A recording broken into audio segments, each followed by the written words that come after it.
Assalamualaikum warahmatullahi wabarakatuh. Salam Merdeka Belajar. Anak-anak yang berbahagia, pada hari ini kita akan belajar fisika, yaitu tentang konsep fluida statis. Sebelum kita akan belajar tentang fluida statis, kemarin saya pada saat pergi keluar kota, tiba-tiba ban saya bocor, ya. Saya tidak bisa melanjutkan perjalanan, sehingga saya menepi.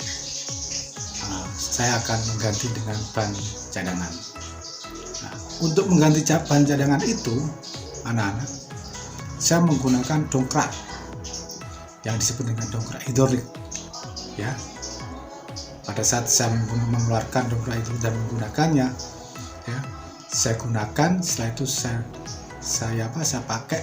tekan dongkrak hidrolik itu dengan gaya yang ringan.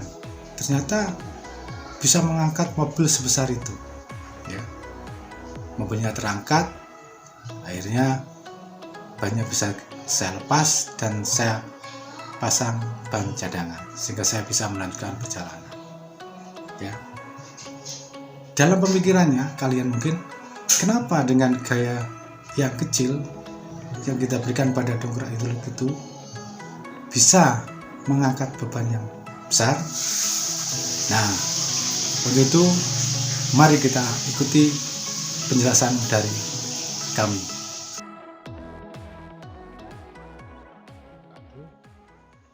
Baik, anak-anak yang berbahagia, pada kesempatan hari ini Bapak akan menjelaskan materi tentang fluida statis, ya, dimana materi ini merupakan bab yang pertama yang harus dimengerti atau diajarkan pada semester ganjil untuk kelas 11.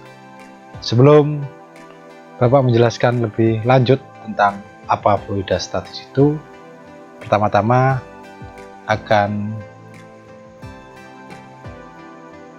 Bapak beritahu tentang tujuan pembelajaran fluida statis. Jadi kita pada saat belajar tentang fluida statis itu ada tujuannya.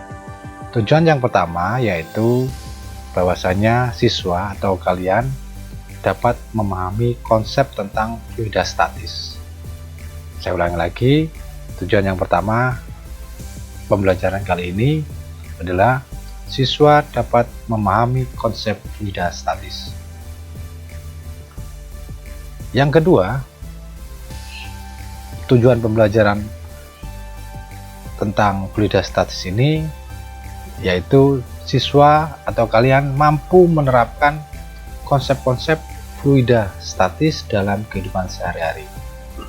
Jadi saya ulangi lagi, tujuannya kalian belajar tentang fluida statis itu yaitu agar kalian mampu menerapkan konsep fluida statis dalam kehidupan sehari-hari. Jadi itu tujuan kita belajar tentang fluida statis. Baik, sebelum kita menginjak tekanan, sebenarnya pengertian dari fluida statis itu, kalau kita lihat kalimatnya, ada dua konsep, yaitu satu adalah fluida, yang kedua adalah statis. Fluida itu pengertiannya dalam fisika adalah zat alir atau zat yang mengalir. Zat yang mengalir ini dalam bentuk fisiknya bisa berupa zat cair dan bisa berupa gas. Zat cair itu dia bisa mengalir, gas juga bisa mengalir. Jadi kedua zat tersebut disebut dengan fluida, ya. Jadi saya ulang lagi, fluida itu adalah zat alir, di mana zat alir itu bisa berupa zat cair dan bisa berupa gas. Zat cair dan gas itu bisa mengalir, maka kedua zat tersebut disebut dengan fluida. Yang kedua adalah statis. statis itu pengertiannya adalah diam, ya, diam atau tidak statis itu apa ya istilahnya, itu tetap gitu loh.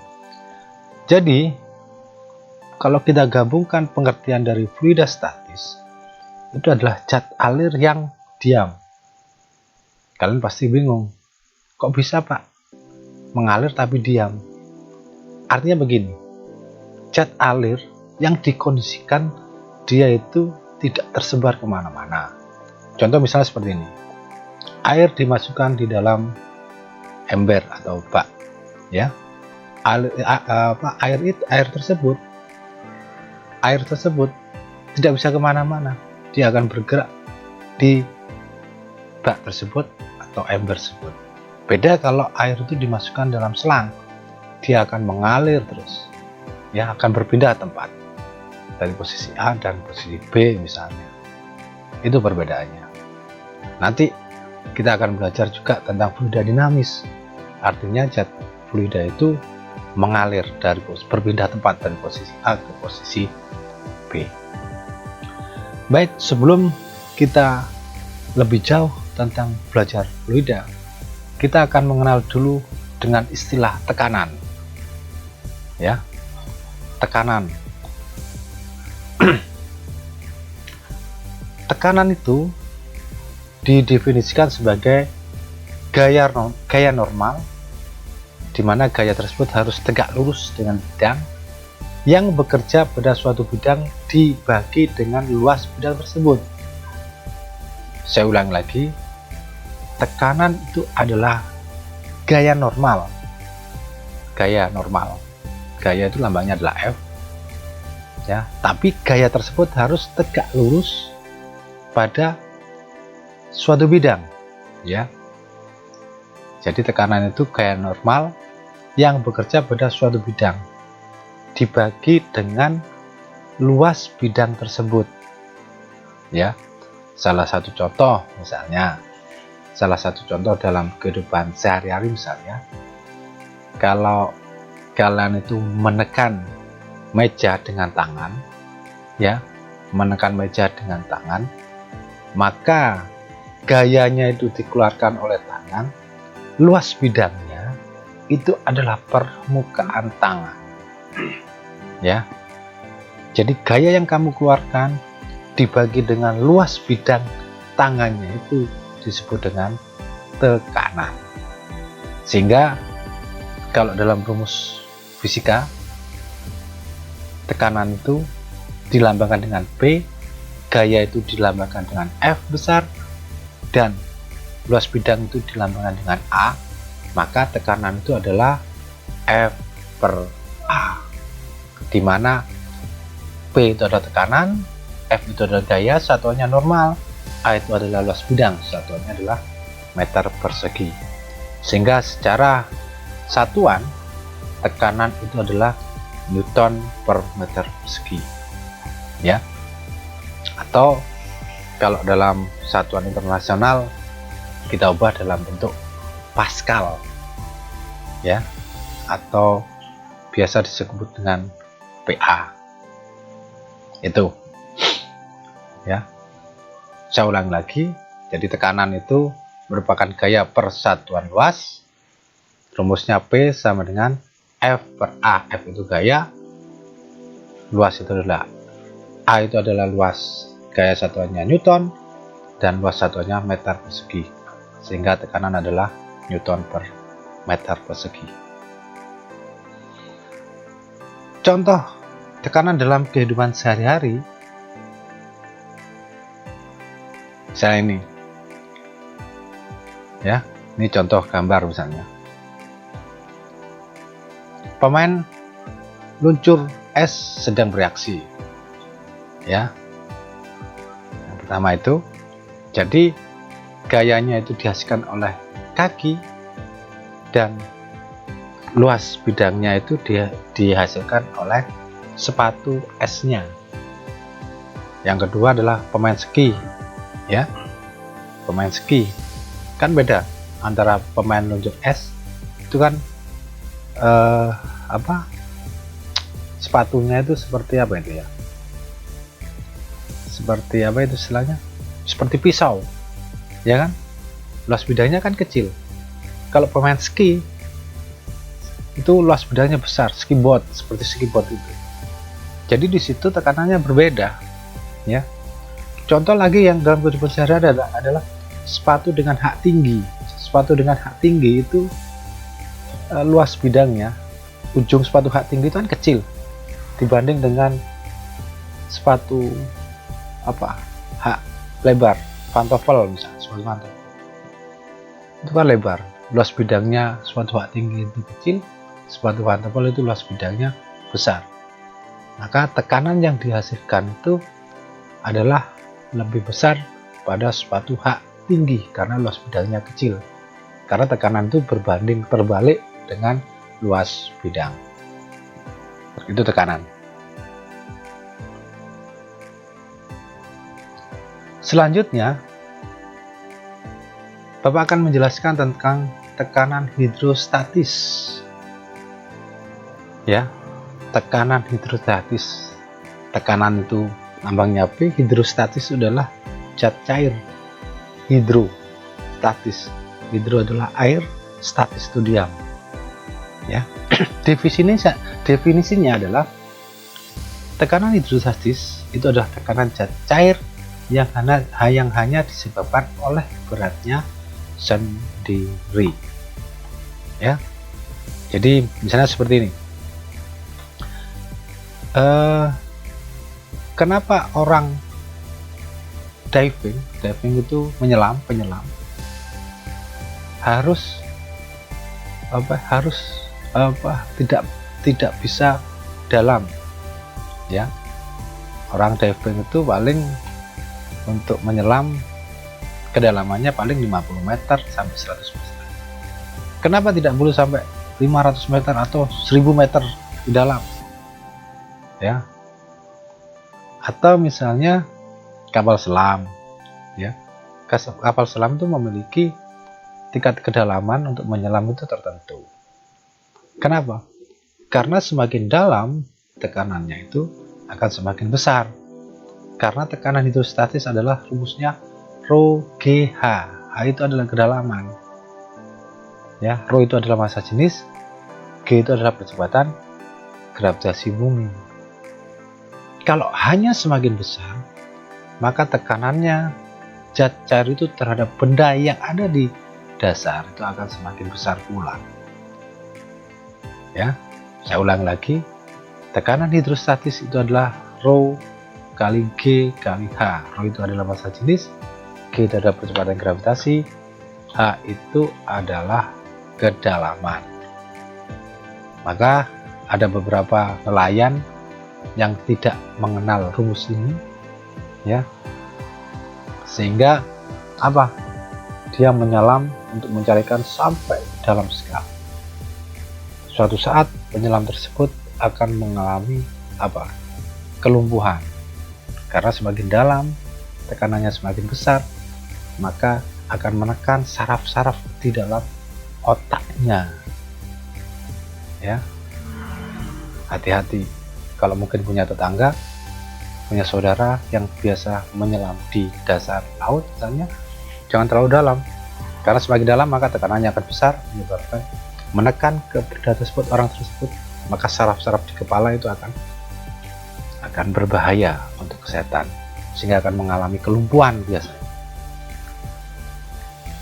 Selanjutnya,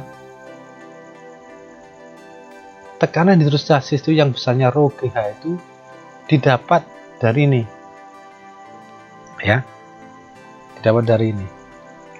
Kalian tentu masih ingat, Rho itu adalah massa jenis. Bagaimana mencari massa jenis? Untuk mencari massa jenis itu adalah Rho sama dengan V per M, Rho sama dengan M per V, massa per volume. Massa itu adalah massa benda, volumenya V itu adalah volume benda, ya. Volume itu bisa dijabarkan dari panjang kali lebar kali tinggi, ya. Panjang kali lebar kali tinggi, sehingga massa itu bisa dikatakan Rho kali V atau Rho kali V L kan H. Atau dari hukum 2 Newton, F sama dengan M kali A atau M kali G, maka didapat F sama dengan M nya kita ganti dengan Rho kali P kali L kali H kali G, ya. Saya ulangi, F sama dengan Rho kali P kali L kali H kali G, itu.